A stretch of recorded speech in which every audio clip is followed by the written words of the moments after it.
Hallelujah. Hallelujah. Hallelujah. Pachini ko pa ai bisi zalwa ama wa se ne dingin apachinu pakai kha nammi te chu anunno hi ve pathe mi pa ama la si kai sa do ne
फिर से इन अमानी जारिन बाबती हमारे बेबने अबान हनाचार की लेडियन दुनिया तावना लंकाई दिन कोरापा पास्टर मामदून अमान फान हिंकिला बंगिन अमान फान हिंला सुनाही नु की किम बंगी हमारे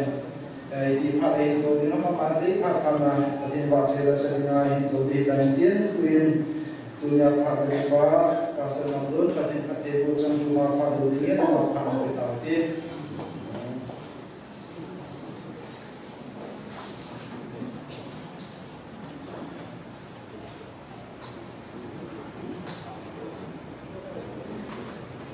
Haleluya. Amin.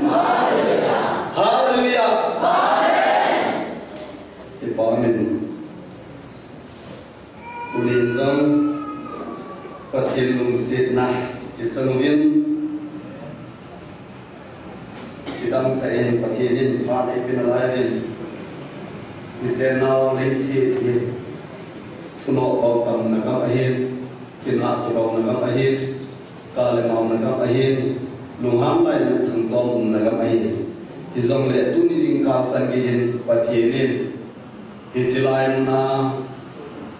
nam idinga tawom min jai thubi nam ahin sule unsum suma online na avoin pathin khatna sim senlo kitu ke amawa saya ahin na tawom thina ka eiman sanau suma abel dari pau pathin thangwa lai pevin sunat sumsurin kai sumite ho tuni jangiya hichilai na anne tuidon ni chen punsil sumle pai hol na gam hizong le khonu hin khoding nai tu na leisi suna kiman sa ding tam ki umjong le pathiin ei thubi nam na nampum pia hungkal su hozum se online apon hozum se na chung se wa Yesu Krista bilin ki pa thu ka sein na chung se wa ki pa thu ka sein na kalwalin kangai lu na le ka za pol na bin Yesu Krista min cibai kan ji une kangai tojin ke ma min molung gelen pathin hin ibang lom loma area ko pi kangai to kidang kasa ate pi ngam ko aji chu ei nagel samuwa ei nangai luwa azala ei nasimuwa hisan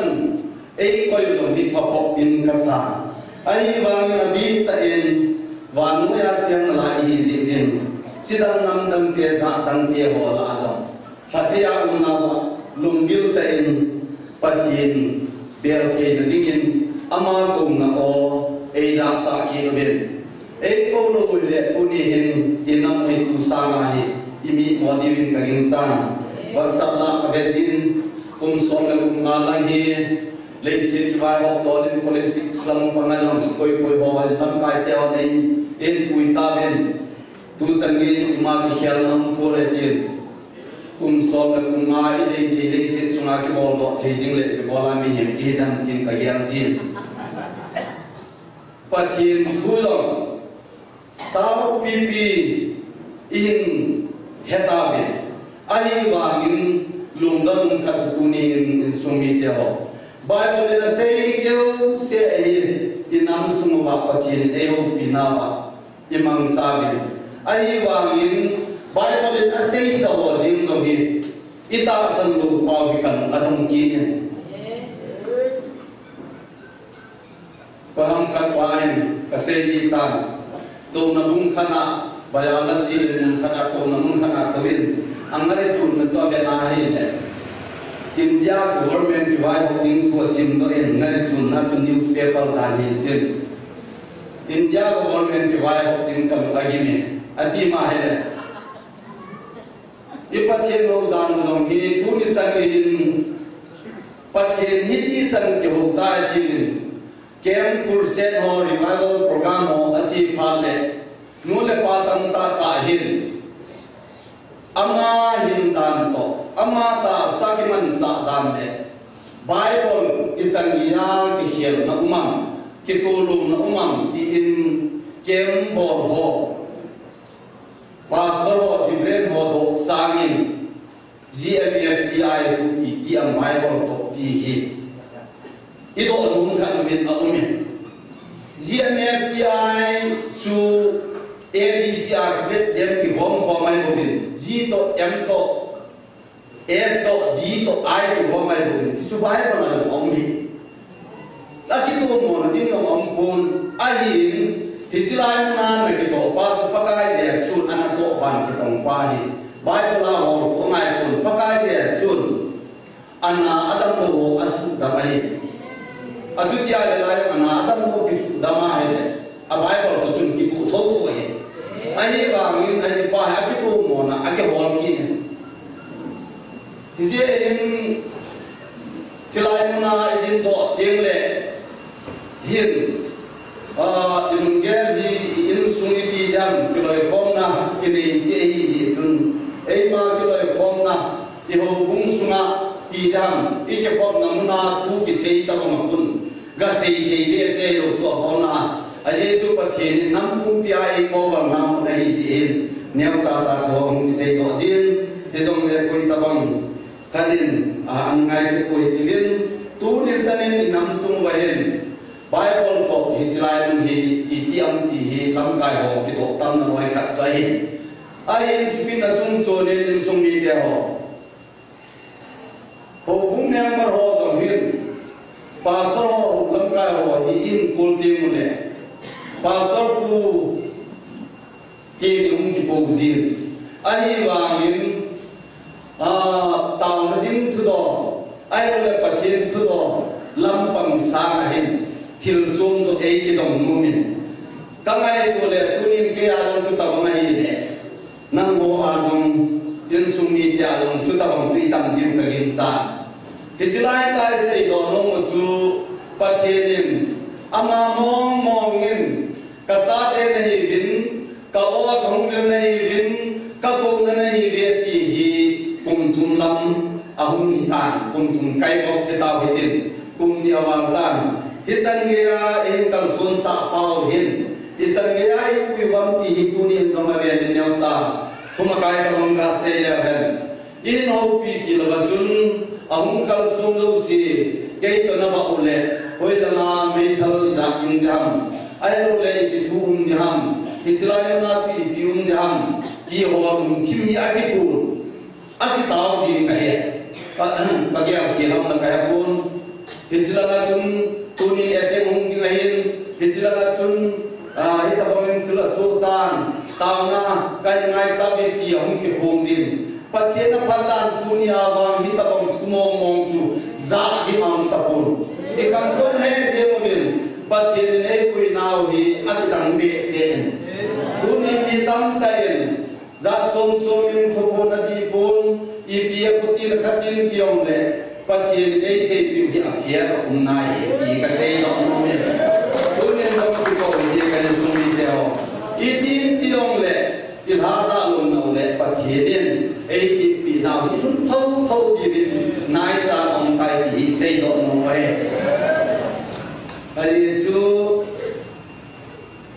ka thun na ni wa ka de ya na zo lu wa le na tu teo kham hi lo akang son sana phat thei ka bu di be ti e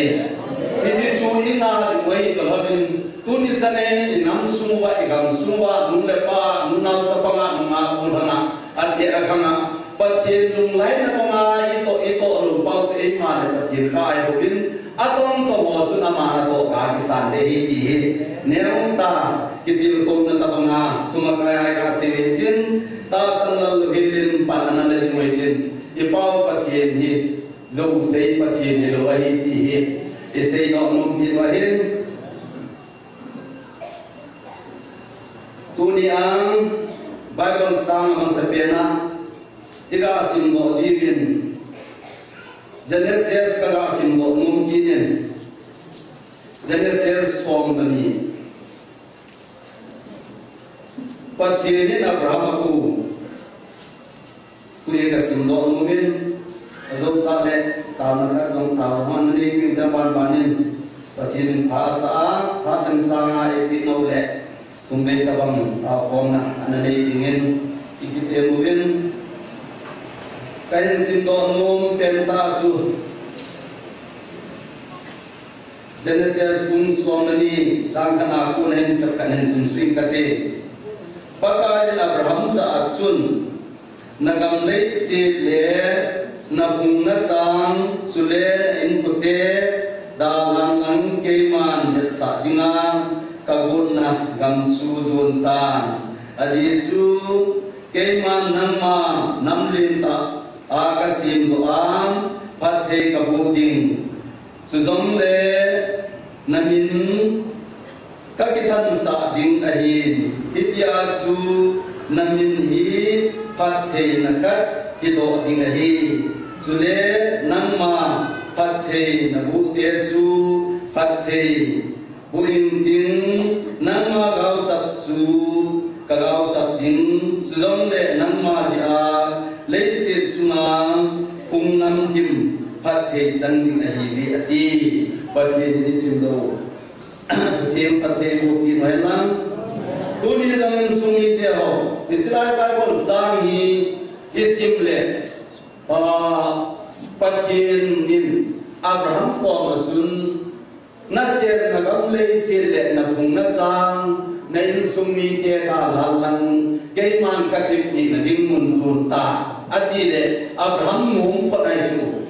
amai ni apachu tera chu milim sem pathin lim sem tu amistri a chu nge ibine ai chin milim sem pa chu pathin ho ai pun Abraham nong chu pathin ho gam ga hilo ni dan chu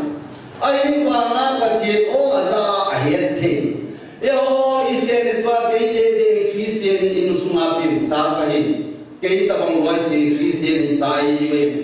kapil na sun tunai aun tapun kesi in suma pim kai kana pil na sun kesi ka nei ti kesi ang sun pathin au kai pathin ta sa din sunai kapal ho lam kai na pang pen vai ko ngin dong ho kum upapol den ai kin tuni san ge in kapal pathin phat na zanin adam na lai asa ke ong tuni pathin pa son din mun ei peta ai je wang kangai to kumle tunia pa sol pa lo hin Abraham ta san ni kangai tu ji le ka zo na tham le zin hoi ta ngai to le chun kum zakat Christian kum zakat wali ta len Christian ku ki society sumai kum zakat wal te hon jong Bible se hi pathin awela in sumba na ato le ilu dong na lai chu ale ilu dong poi ti di wang dong mo me ke sumi te ho patkai pathin atil bol the na na to ho chu pathin sun hen ati ram je na zoi pate ho kunin lam khatika ai habin ku ps la sim chu sam som thum la thum chang som la nya ko na chu su sa wa hen hiji chun apakai pathe ni khanan mi te san no me ati ahin ai kuni ne ho zo se Christian ni ho hi pakai pathe in sumi te hu zo apathe pakai khanan mi ji zo Christian ni hu le ai wa na bo ro dinai ti ho zong ji ni zo ai in hijlai ta pathe nin ale kaputhe nga hi mi masaho anaji do sa athuri ni ana ko yahin tuni na ota tain keima na hi nama kalen do din kangai lut ka sa te a kalen nahi bi atin ngai to mo le tuni chana chi se pe wang din Bible la sa yong chu ita san lo na akami kan sumi te ho tuni hoi le ta nu khol ki le han Abraham chun apa tera in milim doi lim ase ma hi milim ho chu azua sum ko la ve ya pathin ai tiam ni ana cho sa ji a ano ahin ai je ba ngin hi chi pa cha pa chun ama ngai to lung ki ma chu pathin lung kim gel do na the an nei pa lung chun apa ni za ta bol wa ngin pathin ho hung pa na he thein achen na ngam le se la phung asa ai sumi te Genesis ako na revelation ako paletaji Simon simlala je ho insungin bang pakai pati nama tain anu to tilbol ho ai bisi anbol do zamne ita sallan na adamin abang kini na o tain ho bi dinaile ilunggan na atam kinin ipatin mi tak ilung tabangin ikoyin ituwa iho bi na Saliga belewan December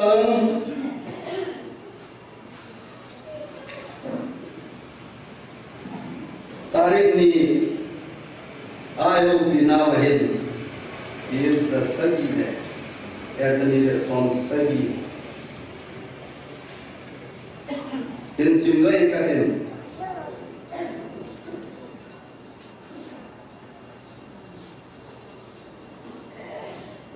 December tarik ni verse on the bulaya ni tin say nai na ho ke ya ko na kathisana kalatho katsa te ni bin ichilei se kanatun do masanga mihim ka kasem masanga ichi mihimin leise atut masanga kathisana ba noi kalatho masanga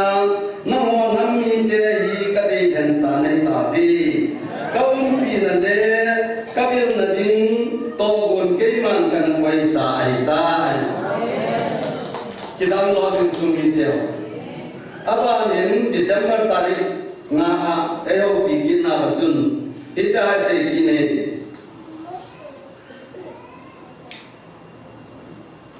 sang tuma leise kisim tilang leise kisim til masanga panana mohi kalhen katsa ten hivin dunia ho son patwang dilowang keiman kangai lut na tuni chan ge ya sul thelo ngai lut na kangai lut na hivi tun na ho keima zalin lung khanin na ta bin kadina thil pa na bon ho mil hi na sen na ho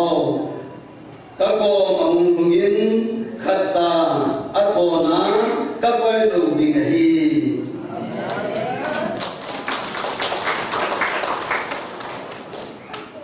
kizenta hiti chanyo bangin kum tampi ibawin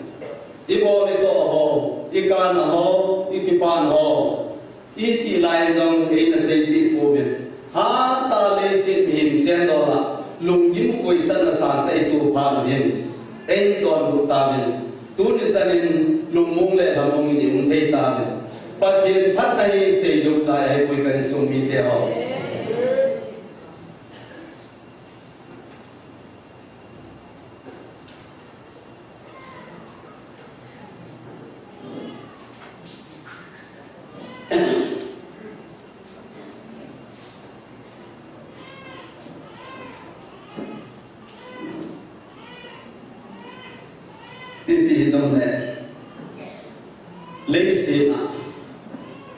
leng na lai hi zirwin ilong gim niu tamin tin ilasit nau tamin tin ilong le pathin ngai lu na izan na ho igel ko wa dunia mi ran him nam kum pil khalena yung kalsun na wa hi to hanin mi kana dinga thil pha bol hilowin nam kum pi dinga bol yu to hanin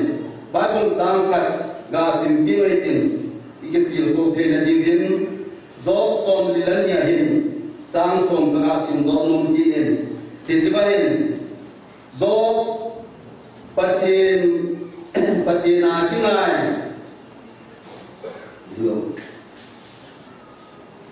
zob ne le ku kide ki ni yung kide am ki ga be we tin sang som hin zob su abul de dinam patini nga ataw kain pagkain zob ni de go zo se ale pe ki ni nahi hijahin pagkain zong masanga ali le abu sanga azat san ni ji a tam zon ale pe nahi tu ni zong sumi de ho nei ro tam ta ta inam sum bai ama kha tam ding ka gin san dunia cham to ho zo mun som som am mo zo inam suwa ichen mun ho agya la in lo ho in da la wa hai le yan lang kan sa yan lang i pi zong le tam ta tai da la gi bai ta ai riêng wa in zo min ro ale nga zo se cho ki sai sultan aki chai nung sangin pathin ko ma chu na ta bin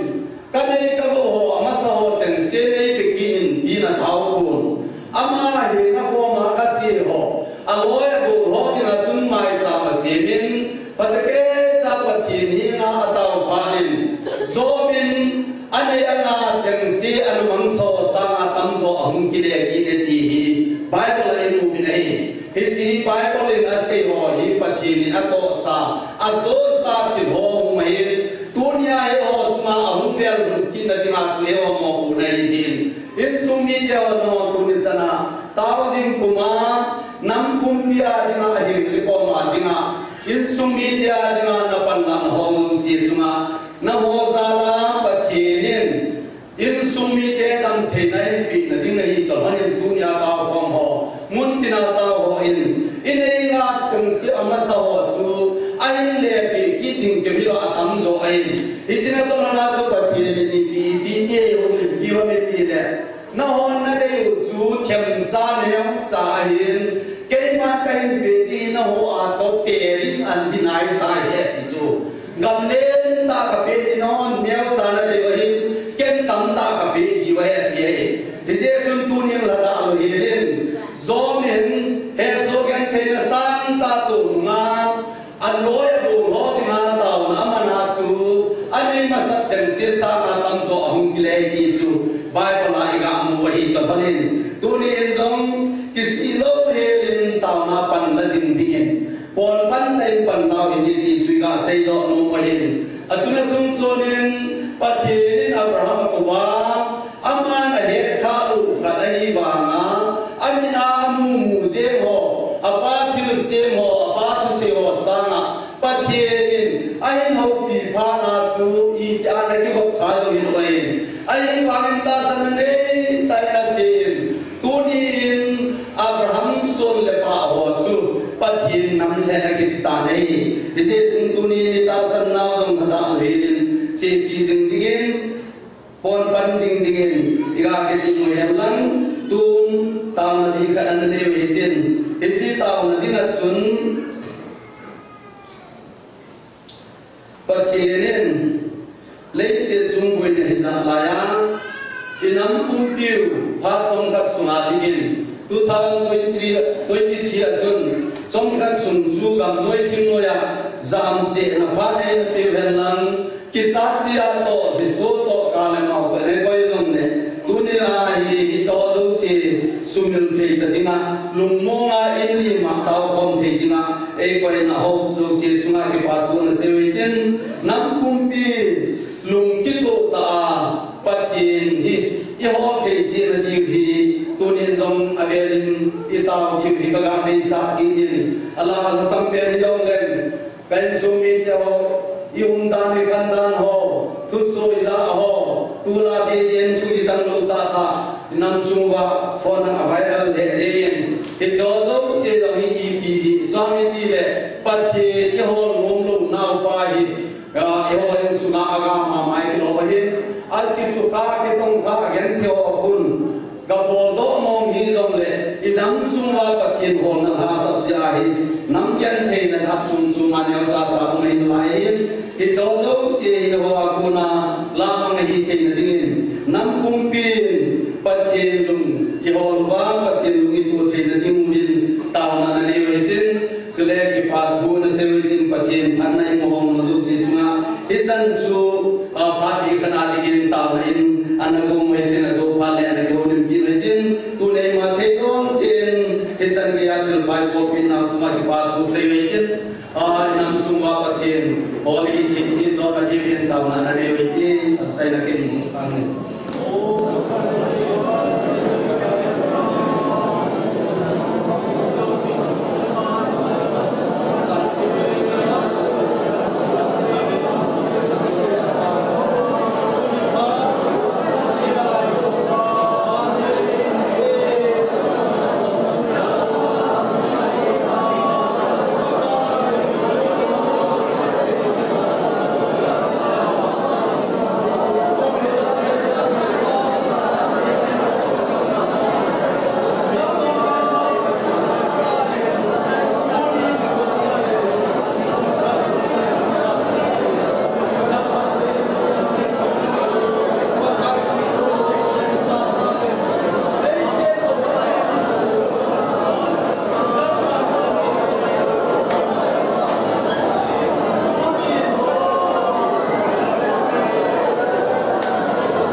và nằm một tầng hiên là ngày tụ nào mỹ miền hạt sốt dùng cái gì dùng như vậy ngay ta cả năm xuân cái là xuân nào cả những thế nào thì đang gì rồi năm mà là bà cô na cả năm hạt gì tu đi cả năm tu đi về cả bốn sao năm mà cả bốn thì chỉ xuân nào hay rồi dùng các lễ văn chương chỉ là năm mà để về về bà cái để xuân mình là còn này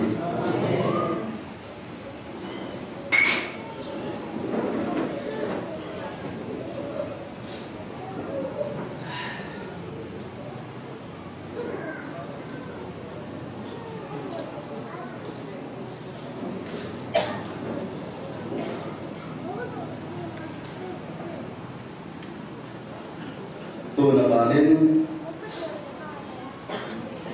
Gospel Zone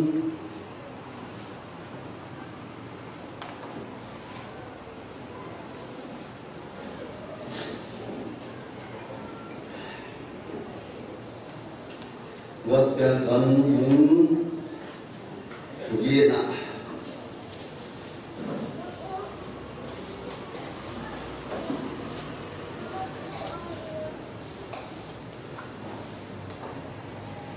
đang sống ở đây anh đã biết đến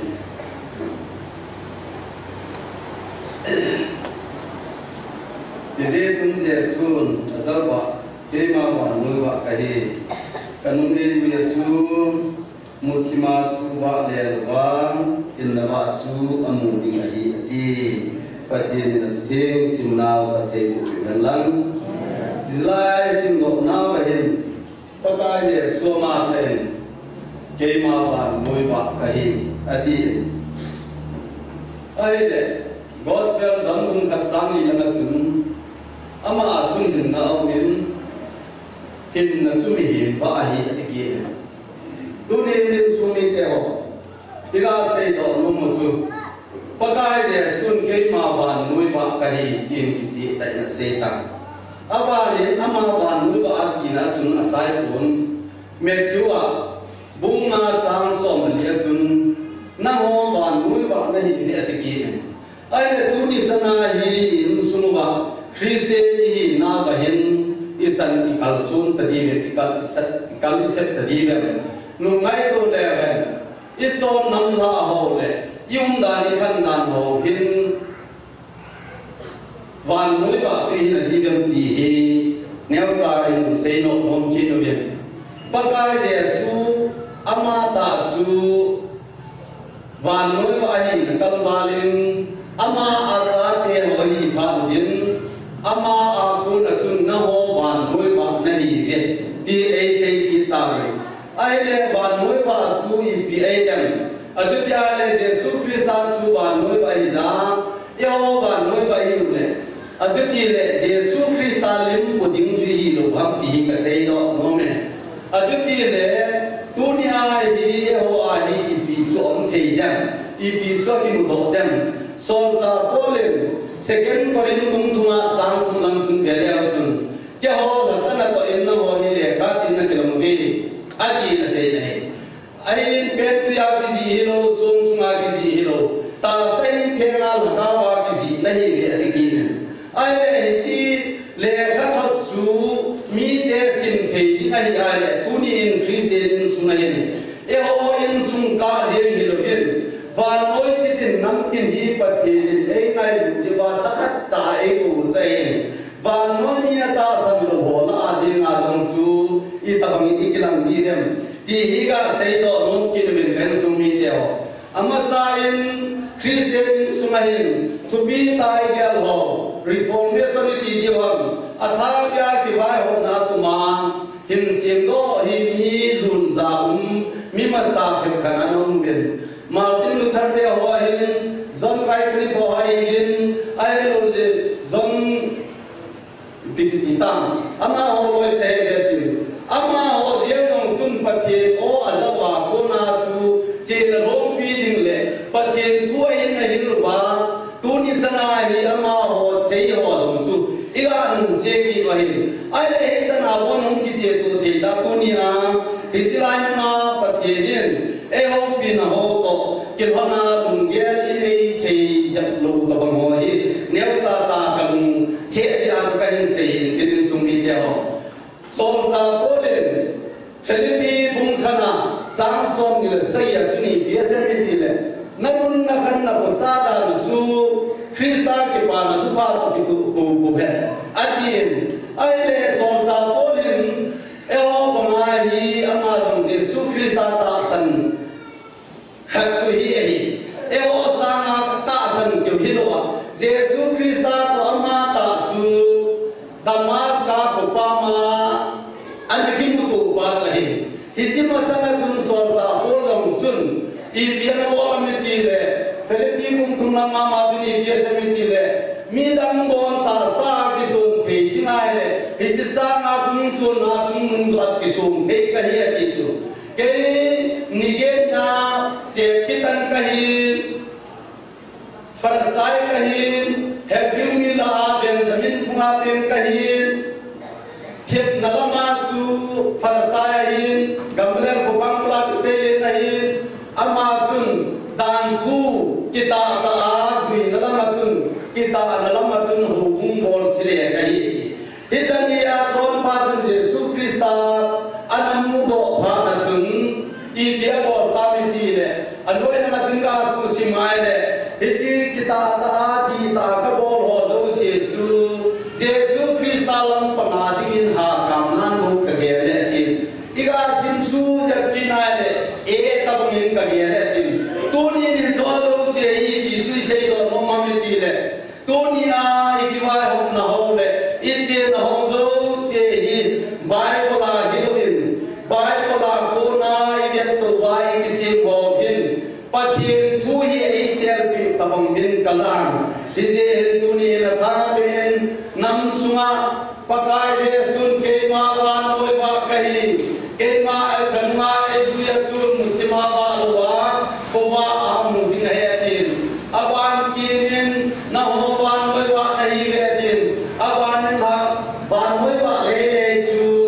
neu sa ara hil se nom je chun bi na chun tham bu ma ko bi ki sel thei kon min mei wa vai lo ku khung ngai kon atun na chunga tungin avela mo cheng se cha salwa sobori nai chutabong chun na bo chumi ho ang kilang hen chute mi ten na bo chumu theun tin wana na pa wa chai ki mai ki pathe na thu pat thei boan tunin lo kai sumi te ho hijla hum hom cheng se jong Jesu Krista ta sana ngai lu ta o zata in sumwa ko na I ta banga hin koi man the na lai wam I ta banga I ma cha lu wam tunin in sumwa in aboi pen ta khachu ke ho ta bung king katin ho bung ke loi hom na len jap lu ho hi asma ba ta ho pa so ho jong hi ke loi hom na len jap ho hin pa tol jong ai tin hom bo hin ani chu thakat ka hi hin ka to long thakat choi hin ai wa hin mi tam ta hin ke pa so jong ai tin hom lu ti chu I bi je I boy mi pau hi kan sumi te ho ha hi chu pathe ni no malin tabang bangai se mu chu lam kan sumi te ho ama tabang bangai se ma ta ka ni u nei hi je chun phan ma sa ka se na jong chun lam ka ho hai nei gin chaten na men ka choi ho hi agin thein kha khat ta bum le ka ye ale chuni pi ka hi nei tu ni jong hoi tan ngai to le venin sumi te ho tu ni chanain tu ma sanga chun mun khana ke ma ki bolin revival ke ma hin ke ma jaw mi nu mi pa ho chun director party hilovin ke am bol pa ko ma chun hechilai a thu ki phong khu Bible to itiam thil ki bol ho chu itiam ti ho ha te na ki dong e ti thu ka jan phamo ka san Hiti sang achun tunin kain sumi te ho. Ei to Jesu Krista ikipa na isan tam. Jesu Krista na ato banga hi isan hiya ehonong kalisun vamti. Kaseido nom zon tunin. Ahung kalsong ho hiutin muntina online na ve ho hizong lewen. Lei se chung hi o e ho phat na. E ho bol thei na khat zaum puye kain sumi te ho. Solsa Polin FSC mi te ko machun e ho ni ma cha in polut po ve le po do diu jang am po ya ti a hi tunin i pi ngai to hi tedem in sunga hin za chomin mun dangam danga cha te nau te ho wa ko na thu so ki pa na sangin thasin na za cha na lai na tamin mun choma Manipulian lang hoi la hi jong le inam sungu ba hin Christian lo be hi lo mai the wai ta ai wa nin na ho wa noi wa na hi ve lang bu ma khopi ki sel thei po ye tu ni lang bu ma khopi ta ko ki te la ki se ai i pidana ko ki te la Jesu Krista wa thei lo wai da hoi tan ngai to te mo ben kain sung mi te ho mi he min i het thei di vin chem i khengun hei cha i kheng ji vin chem hi han lang hei cha hi dong le thi khu adon set sunal inola level 17 ya limi vena la hoi a hoi thili tu phal abut lo tu ni kilo e khom na ho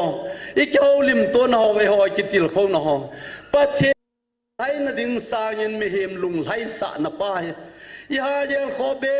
se ta vin chon se na but ta hin agut cha hon nong chon se na gel ta po vin thil se bol in nong chon se na bol thei agel thei ta po vin in sung zo seo yang he tu ta ba hin a che zom je ma hele kumli kum nga zo pha le koi ma lung mo nga a in sunga lum ngam nong ki lo mai the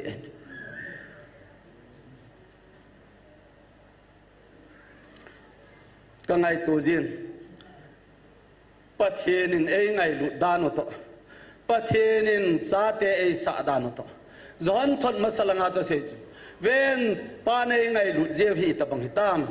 pathian sa te ei sa ta ve ti cho chi he ho ki bol do thu lo chu kan sung mi te ho pathian ama ta chun sa ei sim ai bo bin e ho pathian a ko na zam te te ding kilung gut ta bangin a da in tunin chilai muna ta khom ho kapa chal he na hung jing ho jong tua ka tha thain ka la kum de de le to lang ge ge in i taw ding in hung kal song ji vin hitabang hin taw che lew hen hitabang hin naw cha hin pathian hon lew hen pathian chu sam nai chu a taw khom ho koi ma kin lo chu ka ti aje chu ken ka se lo pi chu luk sut ki pa na thu pa bung ni chang som la li a khu chung lung pe na pathian chu lo pi han lang pathian lo pi sa ma sat ni chu le le chunga lung lai na mi ho la cham leng he na ti ai bu tu nia i kan sung mi te ho cham len na ding chu pathian chui lung lai sa pha nu le e ho le pathian i ki cham te ngu le in sung va hin cham hung leng tan ti kan sung mi te ho tunia chamalian thailo na hi thil dang je he pon ei ma ho chi a hin pathian lung lai na hi wa na hi ti hi i sei do no mu vin tunin nam pum pi adinga hi chilai muna bi ta in lei se chunga hin kabol mo hil tuni chana ake kha jong ka pha thailo hi kadat mo pen ta hi evangelist ten ni hi en tao na kamang jin in son ka chon jin ni khat sunga hin som thum vei tabang som li vei tabang hi in so na tao na kaman le ni la le ka hin dan pilem ji ta lo pi ke in son ka chut ji a chu in so na ka tao ya vel som thum vel som li ka tao pha le ni la le kalal ngoi de ji ai wa nga manin ni cheng nga tang lo wa tao zo han hi tupi mong ka sa hi kan sung mi te ho hi chan ge ya pathina dinga ata sapum pi kat do a ahin khoding jeng jong gel khol hela pan ala hon jin pathenin thil kadang ta tamani chunga poison pathin pathei bo jing han hen lang dam thei na jong pi jing hon hen ti ka tau pi jing ahin dan mo mai hei ba nga he chan ye pha nung sang vin jong pathin thil bol ji hi I chan ye hi do ken jong I ti ka bol dam ti sangin tunin lung dan pi lo ding lung dan pi itamuvin duplicate hi lo ai duplicate hi che sot zo lo ai tunin taw na mun hi mi tam tain ke wang dem jong ka dem pun pom jong ka pom di pu ti group jong am ki nen hi cho jong hin I zo wi sei ai ti ka sei do nom ki nen a ye chu lei se chung a hin a hat lo omin ahoy lo omin alho le alho lo omin apha le aphalo bu ma hin achim lai lo he thu sei pa khanin ko ham khat bain counseling ka bol na chun oja pu ke wang da mun ong chi pu nge van ga mai ong chi pu nge ipijena metila ka le ase ka bolin ka le pha ka bolin hi chun lam ka ma chu pan dukan ka bol de ati ma le yo group la hin hitabang so bune hi itamuvin hi je chun kum hi zat hi pathin hung ki ho ta kan sumi te ho pathin na to hi lo jong he chen the lo kata jong kata san de pun kadem jong kadem de pui te ho hi alo na je be ki ho pi thei ga hi lo we hi je chun ita san lo le phatake yin ta san da nga lo hitin ita san le phatake yin ta san te ti hi tunin ka ga sim do nom ki nin hi chilai muna bible a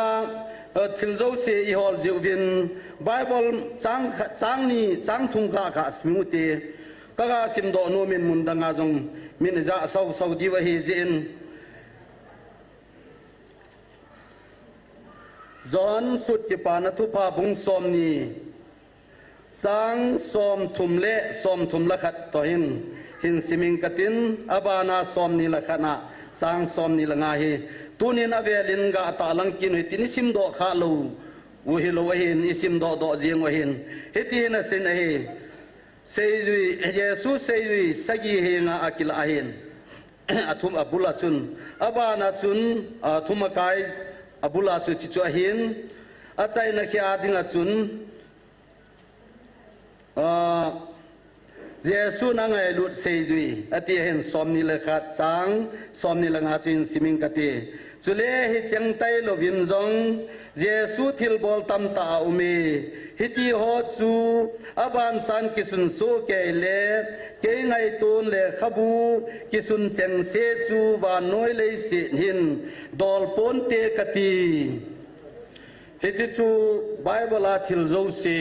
akibol zo se pakai Jesu na ma pha na bol ho jong ki ji chai lo ai buin tu nu nga bol ding ho hi yan ki ji sam lo di dan ai je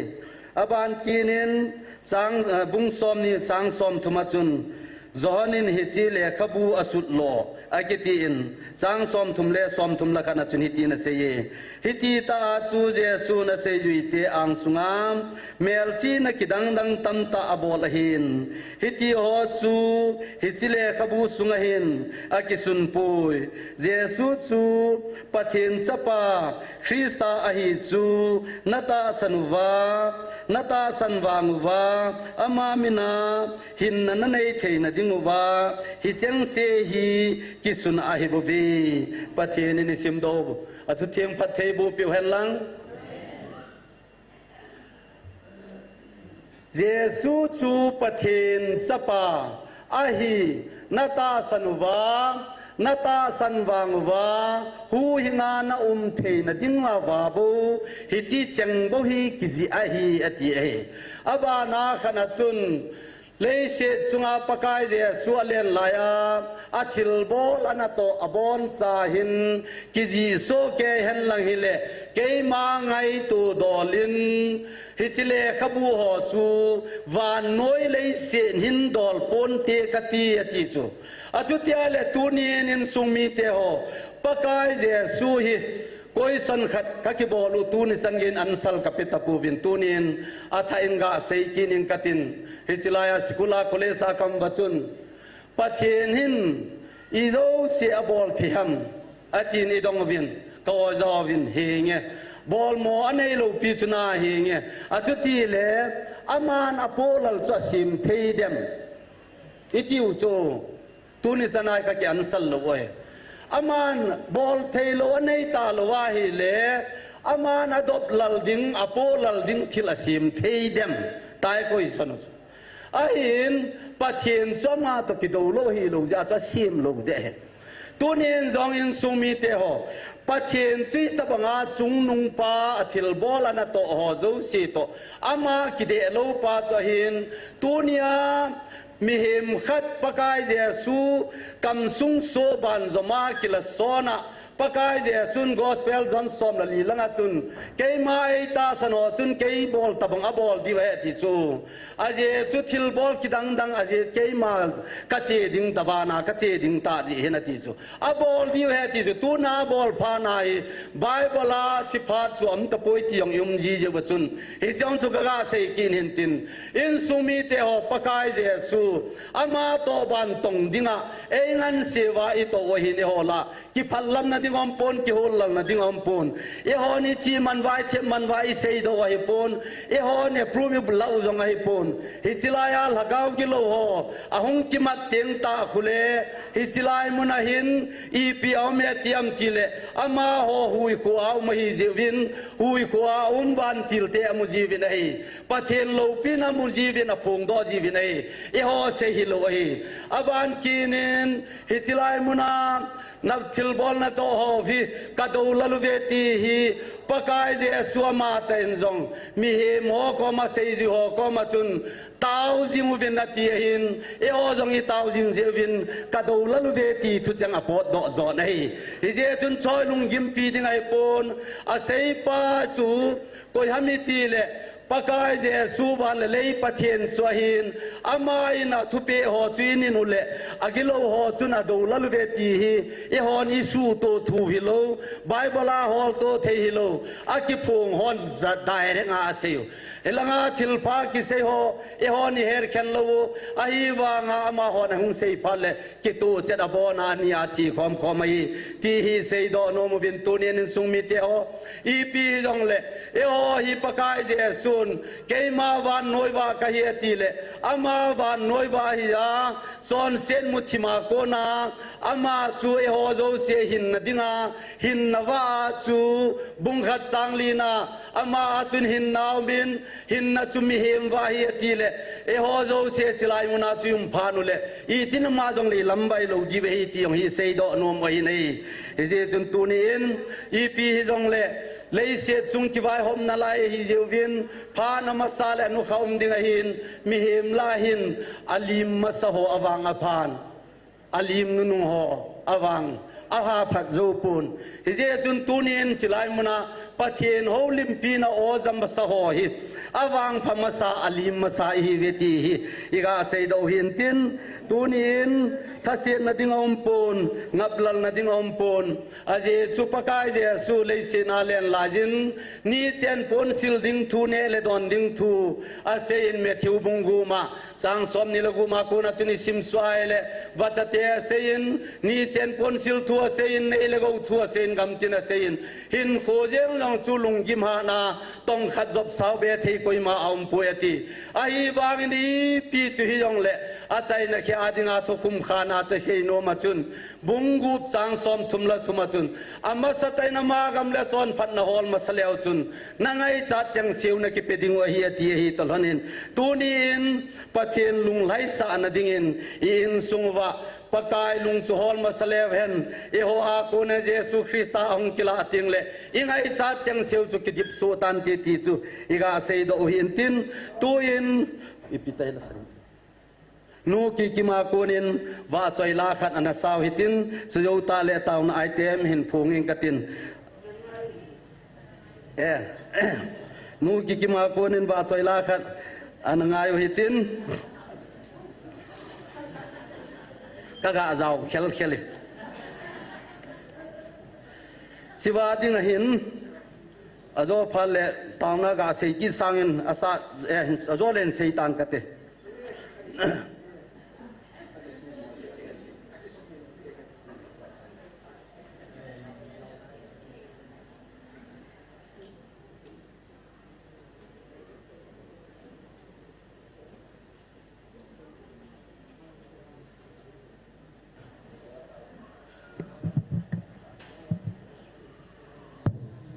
Pathin va chaine dengin thing pel chu ki ponen lang ti chon san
soi la ngai ta ei sa pi u nuwa konin ila utoranin le tam ta en pathinin pathai bu zo han lang ma zo sa zop lom jing thein na dingen tuin tauna in nei diwa nam sunga lam kai ho adingin tauna ananei wetin chule nam lam kai ho lam kai ho sa ho ama ho adingin atum be en tauna ananei wetin aje chu ama ho jong mi hi ma hi vin thada the thasam the mo nga hin ipi hi jong le pathinin kitup chai cha nam sunga vai hom wa chule hau son jong gam sunga vai pu wa chule ho bunglam ka hon jong jo na diwa tau jing diwa hi ti hi iga se naw tin aban ki nin chuna chung chonen ma hola chun chilaya thacha te ni a hin chule to khom pi chang ho adingin tau na ananei wetin hi cho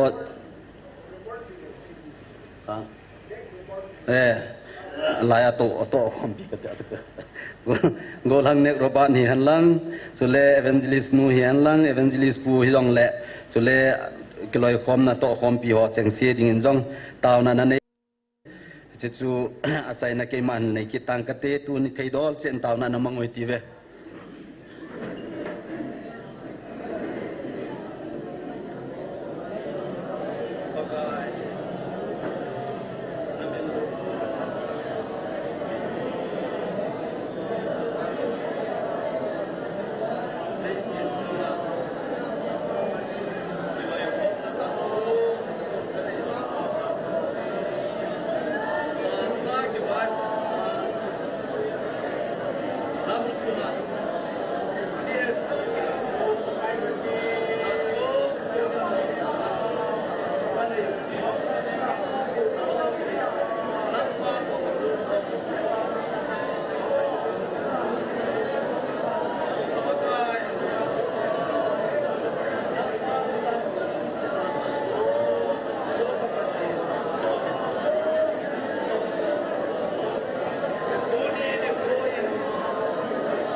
namin lo pi ka thang wo we pa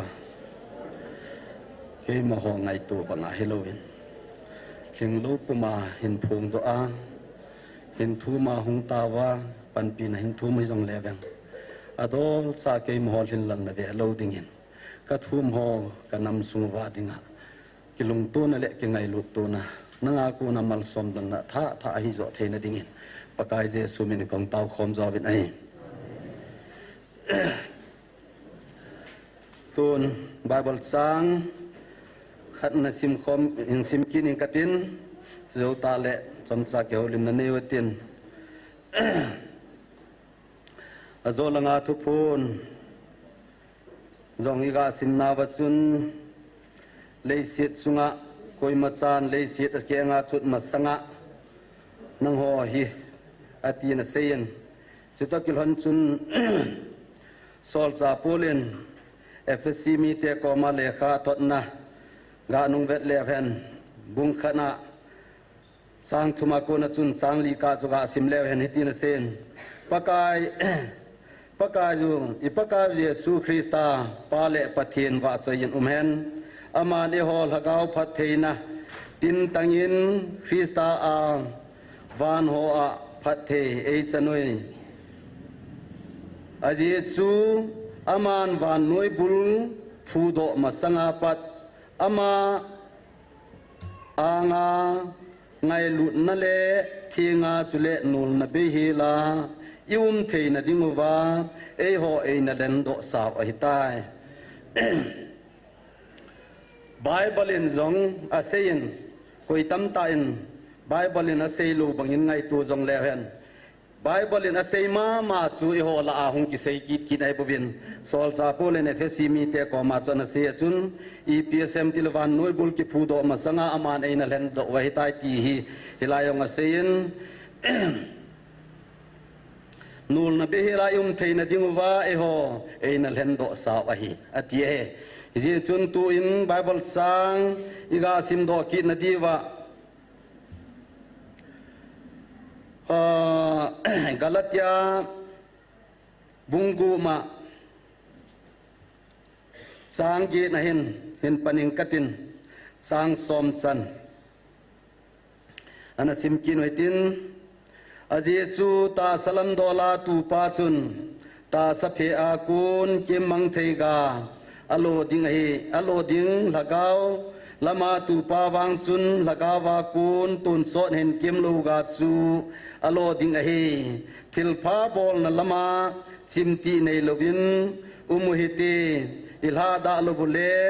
apha cha ilo ding a hi hiji chun hungun aphan achang agom kum inei bangdol chi in mizo se chunga thil pha bol hiti ai de in eima in sungmi ata asan ho chunga ha bol di uhiti isim do pathinin athuwa velin patheibu pi kin henlang aji chu zo chun ega seina wa chun job le khabu isim na wa chun job ma chun aloi ho dinga mai chamasip phanin anei sa chu leni ain akile kine ti chu ina seyon hiwa chun pu psin e ho hai le sagi a phathei chang dinga e sei wa hi ti chu avelin in sei pi kinin ke paum kasan tunia hi pathinin e ho zo se hi job koma chu amang sa thil chu le ni ape hi wangin e ho koma na sei do chu i pi hamiti le sagi a ip di wa hi ti hi su min lo di wa hi isim do now Bible sanga chun hi chi chuin sei pi phat wa chun thil pha bol na ding pa chu nga asim do lu ho in kan gelin hi ja chi sim do na wa chun ta salam do la tu pa chun ta salama ke mang thega alo ding a hin lagaw lama tu pa chun wang pathina ko na lagaw lama ke mang thelo ga alo ding ai thil pha bol na lama chimti nei lovin umuhite ilha da lo wale aphat sa aga ilo ding a he ti hin hungun aphat na chang agom kuminei dol che hin thil pha bol uiti a hi den eima in sungmi ata san ho la ha bol di ute ti ai ye chun tunin ipawin ei sei pi uchi pi hamiti le นั่นเองนางาเจงเสียวสูกิจายกำตะจงเละตุนยากะโอซาอาตาสนอจูเลสยาพัดเทกบูดิงอติเออบานกินจุนกำไม่เปดิวจงจูนังโอเดนเนวใจเห็นกำเลนตากะเปดิวติเห็นอบานกินจุนนัตูนัจาเตเกียวหิตโลอาคังพัดเทนจันดิวติเอตูนินขังสมสนาพัดเทจังดิงาปะทีนินทุสาวหิจินฮิจิลายหินจางสกีจุนนังโฮดฮันไลอุนปะเทนจูเนลเปดานหิปุนอติเอฮิเจจุนเซยปานะเซยดอหิตานยโฮโจเซหินอิกิงาดอดิวเจโฮทูหิอิงาดอลูวังละโลนจิอุมดิปุนตินพานมาสากะทุเซยจีนาจุนกันเซยจีตันเฮาไซนานสังหำขัดจอมดิฮันลังไอโลเลสุมจอมดิฮิจงเลเบียงสุงทางสมินเอจีวินทางสัมปาจุนโคสุงอาจิงนิโคปุงกูบดอนเลไอโลเลปุงสกีดอนเลปุงโกเลปุงซอมเลฮิตีดอนขันเลจุนเฮาสเตนะอันจังหงจอมดิงเฮอินโซนามีขัดเจนจังกิลานหงดิวเฮที่อาโคกิสัมคูอาจจะเสียคูอิจิอาเลกิกิลาจูจะจงเลอิจิลวาเลกิกิลาโลเฮตัวนี้จงกันสุมิเตอประเทศนินกังไอลูดกัจจาเตนะฮิตาวีอประเทศนุปกายขานัมมีเตจุนโหนะฮิตาวีปกายนะโกโลดิงาเทนโดนัมมีเตจุนุนนมนะฮิตาวีอติเอฮิเจงจงเลโกโลดิงเอเลงโกจงเลตัวนี้เอโฮโจเซนอีพีจีบอลดิวฮิตามปะเทนทุเปจุลหดาลุฮิลายงาดิวิตีเซยดอนมเออาเจจูเอมาฮีดิเซซันลาเทนะอุมาหินมีเฮมหินขสุงาฮีอีเป็นงคอยมาทัวเปียงโลหินมีไว้สเตนสุงาคอยมาเปียงนมจุมโลดิงหินเอมาทูฮิเลดูนินเกยองฮิเกยมาทุดอลาเปียงนมฮิเลงกันูเลกปาโคเกยนูเลเกยปาในโลไม่เทจูซาบกมากันเปียนนมไม่เทหินไอวางหินเกยมาทัวฮิโลเจนกันูเลกปาซากหินไอวางตูนิจันหินกปาหิมินมิโมลตีดิงหินกปากพะเจ้าฮิลายินกปาหินสปางาเอเนยุนปาสลจงก็มุวินมิสันสุงากิมังจัดให้จงเอซิมโดวินตูนีนเกวังปาสลกะหินกปาจะหูวุงปะไม่ไม่เอ็นอาหินเกนวังกัจจาเตมิลอาซาเทดิงกะกิซิมโดตะปุนไอเลตูนุงาปะเทนินิตะบังเอ็นกุนปีดิงจุกะเทปุนกปายกพาลลดานดานฮิเลเสตจุงาเอหิงปากปาบอนอามาสังอาไตตัลตีดามมิหิมลาวาเลเทนะกปานะพาโลนะจันกมาจงเชเทนะกันยากปากิขบพาโลนะจันเอากิขมพากำวางหินกปากพานะดิงหิอาเจจางโลเฮไอเลกปายนะเสียมปากปูนะเสียมปาเลวันเสียมปาบอนสาวาอีปาวินเอโฮซาอินเสียมนุงเยลกิเลวจุนอินสุมีเตโมกาดิงาจงลุงจานุมจีปะเทนพัดในเฮ้ยแต่ไงตัวเลวจุนทิลินิโกยังไงบังอาจีไอเกลาจิงกาฮีบังอาฮีไอไงตัวฮีเลอเวลูอมปุนตุนินอินสุมีเตหอปะเทนินอภัดดานเฮโซเกนเทฮิจาลาจงลุงลิมเกซาอิอุมซาเทหอปีฮีตบังพายตามอเดอินเอมาอินสุฮิจงเลตุนินกูกิสไซตี้เจจงเลเวนปะเทนทุพนอาโอซาตุนิอาตาสนานิเซ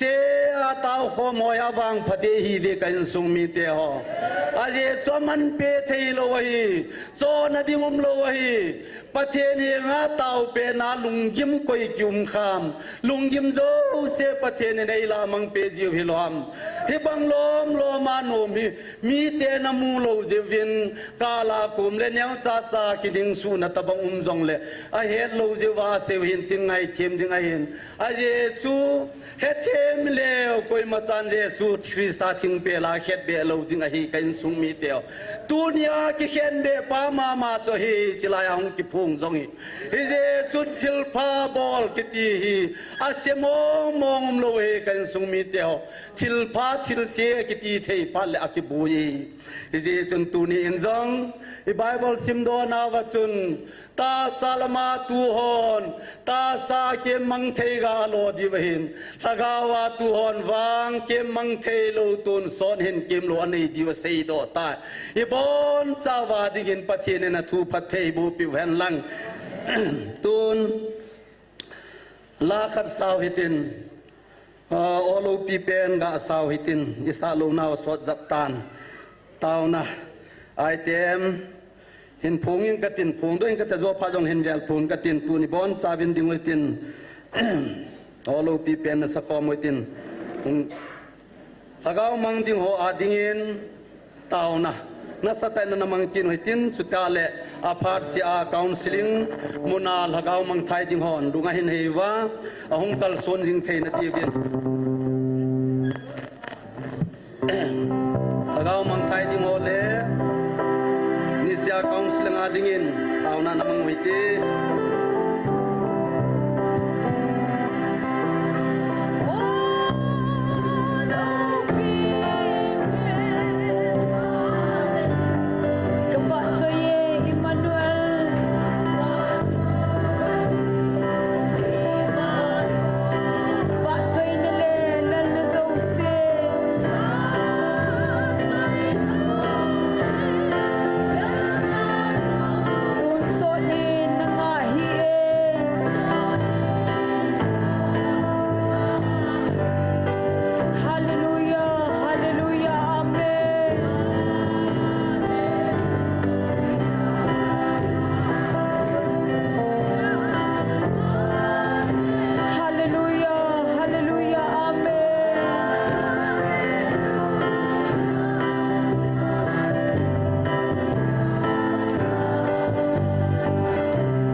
thei na chen taw na namang waitin taw sai na divren pulam cha en hen mong tante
Hallelujah.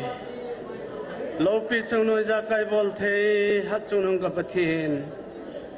Na cha te thum la taw na sangin pakai tuni chan ge hin o ka taw khom na me ka ti khom na hi. Tuni khu hin a chi ding jong tu sei la sa ding jong ta poi taw khom ding jong ta poi ti a ki sei na ni khu hi khanai lo mi Hizat te khom ding thei nei ko jing jar jong hallelujah tin min thing thang bai ne hi olo pi chung nong ka pathian tu ni khon jong lagaw me ka ti khom naw ni za sagi le ni som sagi le sagi chan ge taw khom kong thei jalin jong na kom ki pa thu kan se ne tu na hung zo se jong mi wang pha ka hi ve ti ke jan kom pa thu kan se ne tu ni kha tu sei la sate o zo se jong mi wang pha hi ve ti ka mo jan kom ki pa thu kan se ahung zo se nang man wang nei bon lang nang ma zala dam the hi sel na ki pan samon na ka nei the na di bin nang ma pan pin ngai chan ka ta bun a hi aje tu di khui pakai ni khu za sagi la som sagi la sagi ki ti nang ma number ka koi hin ming ten che nang ma number ni khu a hin pakai taw khom thum khom kom zalu na kom ki pa thu kan se ni tun ka hung khen di bai tan pakai kahung naw kanung zot ki diu hi zal lam ka tui ka boi thei tam ta la nang ma nei veng un lang dam sel in ka zot va dam sel jing ni khu zong le ki pa thanum ta namai chambel thei ki din kamau nei pui ding ki ne min ha chung no Nazareth Jesus Christ mina kaung ta we nei